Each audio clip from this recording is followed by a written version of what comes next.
De la clase vamos a estar viendo lo que es ciclo sexual femenino.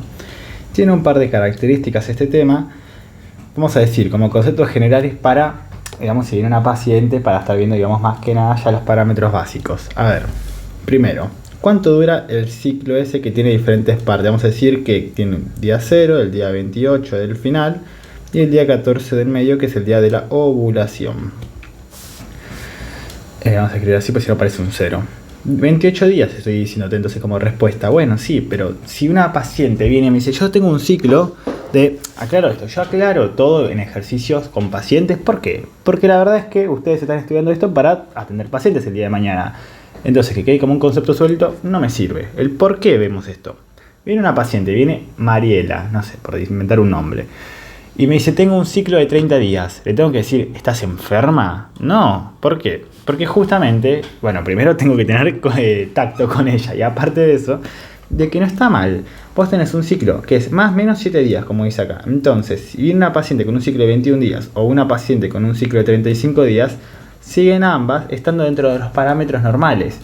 Bueno, viene una paciente de un mes, tuvo un ciclo de 21 días. El siguiente mes tuvo un ciclo de 35 días. El siguiente mes tuvo un ciclo de 28. Está bien, ¿no? Porque está dentro de los 28 días más menos 7 siempre. No, no está bien. ¿Por qué? Porque no es regular. ¿Cómo es la regularidad? La regularidad tiene que variar más o menos 2 días con respecto al anterior ciclo. Vamos a decir, tuvo un ciclo. Vamos a dar ejemplos. Tuvo ciclos de 24 días. ¿Está dentro de los parámetros? Sí, bien. El siguiente mes puede ser entre 22 días y 26 días. Puede durar ese ciclo. Vamos a decir, duró 26. ¿Está bien? Sí, está bien. El siguiente mes, ¿cuánto puede durar? Entre 24 y 28. Vamos a decir, duró 27. Bien, está bien. Y así. Obviamente, si una paciente que no es regular, tampoco es el gran problema. Es algo bastante frecuente, es algo que se suele ver mucho en las guardias, esto de que guardias, en las guardias ginecológicas, digamos, pero no es nada para preocuparse, digamos. Puede ser por una cuestión de hormonal, de estrés, 10.000 cosas, otra medicación que esté influyendo. No es nada, digamos, preocupante. Así que bueno, y después, yo tengo, como digo, mi ciclo de 28 días. Yo hago una división muy importante en la mitad, digamos que es el día 14. ¿Y por qué o qué es el día 0? Porque esto es un ciclo, es decir, cuando termina acá, comienza de vuelta. Entonces justamente es un ciclo. Yo podría comenzar en sí y decir, el día 0 es, no sé, el día de la ovulación. O el día 0 es el día de, no sé, el cuerpo lúteo. El día 0, bueno, por normas generales se dice que el día 0 es justamente cuando comienza la menstruación. Entonces el ciclo se suele explicar desde el inicio de la menstruación, porque es como la característica a nivel anatómico o visible o de preguntar a la paciente más notorio.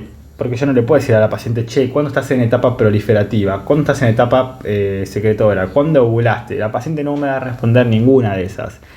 Entonces yo le puedo decir, che, ¿cuándo menstruaste? Esto es más sencillo, ¿cuándo fue la última vez que tuviste una menstruación? Me va a decir, de tal día a tal día. Entonces yo ya sé que a partir del primer día de menstruación comienza mi ciclo sexual femenino. Así que bueno, por eso lo estudio de esa forma. ¿Qué pasa en el ciclo sexual femenino? Bueno, primero que nada vamos a ver un dibujito Ahora vamos a ir explicando paso por paso este dibujito, pero más que nada yo quiero entender vamos a ver esto, el ciclo uterino. Yo tengo los primeros 5 días, ignoremos que acá tiene fechas un poco diferentes, acá dice hasta el día 7, yo tengo como el día 5 más menos 12, es decir, puede ser desde el día 3, o sea, durar 3 días o durar 7 días. Te vamos a decir, bueno, no importa, esto, acá tengo la menstruación, que es la descamación o la pérdida del epitelio superficial o justamente del endometrio superficial, digamos, por la baja de los niveles hormonales, digamos, o por la baja de los niveles de hormonas ováricas en la mujer. Entonces, para bajarlo a español y que sea más entendible, ¿por qué se da la menstruación? Bueno, porque justamente acá, al final del ciclo sexual, si se fijan, cayeron los niveles hormonales. Esta caída de niveles hormonales cerraron las arterias espiraladas, que son justamente hormonodependientes. Al ocluirse estas arterias por falta de hormonas, no va sangre, y si no va sangre, el tejido se muere, porque el tejido necesita nutrientes. Entonces por eso el tejido se murió, digamos, hizo necrosis, apoptosis. La verdad es que no recuerdo exactamente cuál de las dos, supongo que apoptosis y ya. porque esto no es una injuria, simplemente es falta de factores tróficos. Así que bueno, justamente se murió ese tejido. Se muere todo el endometrio porque vamos a decir, la mujer en su útero tiene 3 capas. Tiene el endometrio, tiene el miometrio y tiene el perimetrio. ¿Pierdo el miometrio? No, el miometrio queda. ¿Pierdo el perimetrio? No, el perimetrio queda. ¿Pierdo el endometrio? Sí, pero no pierdo todo el endometrio. Y esto es muy importante. El endometrio se divide en 2. Se divide en una capa basal, que son células madres. Y vamos a hacerlo bien en el paréntesis porque si no parece otra cosa. Yo siempre voy a escribir la C como células como una C con un palito. Siempre que vean eso, yo escribí células. Recuerden, células, puede ser en singular, en plural, no importa. Y el endometrio superficial o funcional, como quieran decirlo. La verdad es que depende del libro, lo dicen de diferentes formas. Entonces, el superficial o el funcional es el que cumple la función, por eso también tiene ese nombre. Entonces, ese es el que yo pierdo en la menstruación, digamos. En la menstruación, este tejido se me va. ¿Y el basal se va? No, el basal se queda. Si el basal se fuera, digamos, se va, yo me quedaría sin células madres. ¿Quién me regeneraría el endometrio funcional o superficial? Nadie, porque no tengo células madres que me lo regeneren. Por lo cual es importante que la capa basal no se descame, no se pierde en la menstruación, solamente la superficial. Eso es como para recordar porque siempre hay preguntita de Choi de eso. Así que bueno, después, continuando este ciclo. Acá, vamos a comenzar, digamos, como decía, por el ciclo uterino. Bueno, yo tengo los primeros días, la descamación de mi endometrio y se da la menstruación. A partir del día 5 aproximadamente, yo tengo lo que es la fase proliferativa. Va a proliferar mi endometrio, es decir, va a crecer un montón de grosor. Acá en la foto no se ve tanto, pero realmente crece mucho de grosor. Como dice el nombre, proliferativa. Hay muchas proliferaciones, muchas mitosis, muchas divisiones celulares, aumenta mucho el número de células. Supongamos que tenía 2000 células. Ahora tengo, no sé, 200.000. Aumentó mucho el número. Estoy inventando números, son a modo de ejemplo. Y la secretora, como dice el nombre, se va a encargar de secretar. ¿Secretar qué cosas? ¿Para qué vas a estar secretando cosas? Bueno, va a estar secretando cosas porque se supone que el día 14, o sea, acá a mitad del ciclo, hizo la ovulación. El cuerpo se prepara por un posible embarazo. Acá en estos ejemplos que estoy dando no hay embarazos, pero supongamos que sí. Que acá se embarazó, o sea, fecundó, el cuerpo no puede desperdiciar ese bebé porque se está preparando para eso. Entonces tiene que darle todos los factores, todos los ambientes idóneos para que justamente el bebé pueda sobrevivir. ¿Cómo? Bueno, si el bebé se va a implantar acá, finjamos que sí, tiene que haber banda, digamos, de glándulas que tengan un montón de nutrientes, células con glucógenos dentro de ellas, con adipocitos dentro de ellas, como para tener mucho nutriente, digamos, y poder abastecer al bebé de estos nutrientes. Por eso secretor. ¿Secreta qué cosas? Nutrientes. Así que bueno, ahí tenemos la vista desde nivel uterino. ¿Es todo lo que vamos a ver en este ciclo sexual femenino? No, hay un montón de cosas, hay 10.000 cosas más.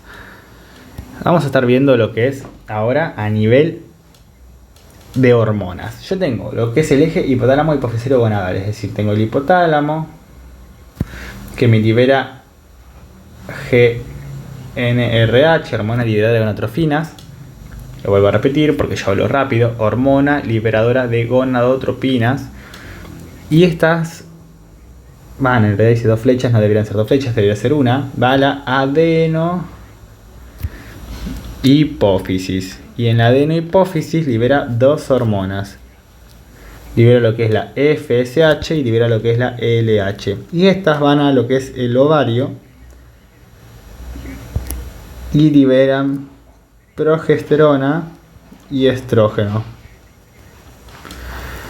¿Por qué es un feedback o eje hipotálamo hipofisario gonadal? Porque estas hormonas, por ejemplo, la GnRH estimula la hipófisis para que libere estas. Estas estimulan el ovario para que liberen a progesterona y estrógeno. Entonces, como que hay un eje, digamos, una superioridad del hipotálamo y la GnRH sobre las demás.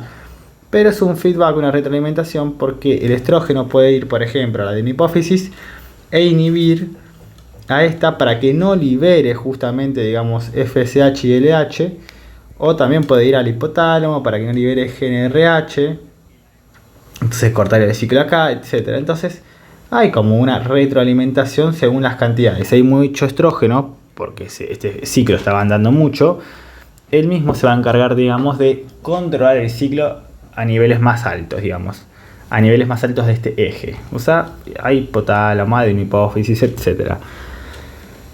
Bueno, ya como con una breve reseña, vamos a decir, yo tengo la FSH y la LH. ¿Qué significan estos nombres? FSH es hormona folículo estimulante y la hormona LH es la hormona luteinizante. Entonces, como dice la primera, hormona folículo estimulante, ¿qué hará? Y estimula a los folículos. ¿Qué son los folículos? Son las células de justamente este folículo, así que bueno, por eso se llama así también. Entonces, ¿qué va a hacer? Que crezcan, y de hecho si se fijan en la imagen del ciclo ovárico, los folículos crecen de tamaño, cada vez son más grandes. Bien. Y la LH genera el cuerpo lúteo, de hecho tiene el pico el día 13 y si se fijan a partir del día 14 comienza a haber cuerpo lúteo, que cuerpo amarillo también se le puede decir, que es el folículo sin el ovocito porque lo ovuló, va a encargarse de liberar justamente mucha progesterona en este cuerpo lúteo. Y además la LH tiene una función mucho más importante todavía, que es, al generar un pico el día 13, ella desencadena la ovulación el día 14, es decir, hace un pico previo a la ovulación, desencadenando la ovulación. La LH es la responsable de la ovulación. Entonces, bueno, primero que nada eso. Entonces, si con lo que acabo de decir, más o menos, podemos deducir o entender lo que pasa en el ciclo ovárico. En el ciclo ovárico, ¿qué pasa? Tengo una primera parte de los primeros 14 días, que son crecimiento de los folículos. ¿Por qué? Porque tengo una etapa justamente folicular. Tengo mucha FSH. El día 14, ese folículo se rompe, libera mi ovocito y todas las células del folículo que no se ovularon, porque obviamente solamente ovulo el folículo con un par de células foliculares que son con una radiata. Y con una radiata y su zona pelúcida, etcétera, esas cosas, pero no son todo el folículo, es una pequeña parte realmente. Entonces ese folículo que queda dentro del ovario se transforma en cuerpo lúteo por la LH, por la hormona luteinizante. Bueno, ya ahí más o menos vimos desde otro ángulo esto.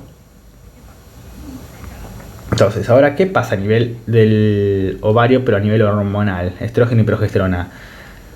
Para entender esto yo acabo de decir que justamente, digamos, acá en la fase folicular crecen los folículos. ¿Qué pasa? El folículo, por causas que vamos a ver más adelante, se encarga de hacer estrógeno. Entonces, yo al tener justamente cada vez folículos más grandes por culpa de la hormona folículo estimulante, voy a tener cada vez más fabricación de estrógenos. Entonces, por eso tengo picos de estrógeno hasta el día más o menos 12, 13, que como se hace la ovulación, se me rompe mi folículo, entonces justamente va a comenzar a decaer los niveles de estrógeno. Y después, ¿por qué tengo un pico de progesterona en la segunda etapa de mi ciclo? Porque yo dije que este cuerpo lúteo iba a encargarse de secretar progesterona y por eso se hace un pico en la segunda parte de mi ciclo, o sea, después del día 14 hasta el día 28. Porque el cuerpo lúteo se encarga de secretar progesterona para mantener a mi endometrio secretor. Entonces, si se fijan, todo lo que estuve explicando termina en un solo lugar. Más o menos, más o menos no, sino también en el mismo lugar, que es este cuadrito, está todo interrelacionado entre ellos. ¿Por qué acá abajo nos muestra también la temperatura corporal? Esto sí es cierto, es algo que en la práctica real es poco frecuente. No sé si será más para investigaciones o el por qué, pero es ¿cómo puedo saber que justamente la paciente ovuló? Bueno, porque en la segunda etapa del ciclo se estima que la mujer aumenta medio grado de temperatura después de ovular. Entonces, desde el día 14 hasta el día 28 se estima que más o menos el promedio de la temperatura de la mujer es un poco más grande. Por eso simplemente lo agregan acá. La verdad es que no sé si es tan importante ese dato. Lo demás sí, pero si se fijan todo se interrelaciona. Así que bueno. Vamos a dejar por acá lo que es ciclo sexual femenino. Vamos a estar viendo otras cosas igual relacionadas a ciclo sexual femenino. Así que bueno,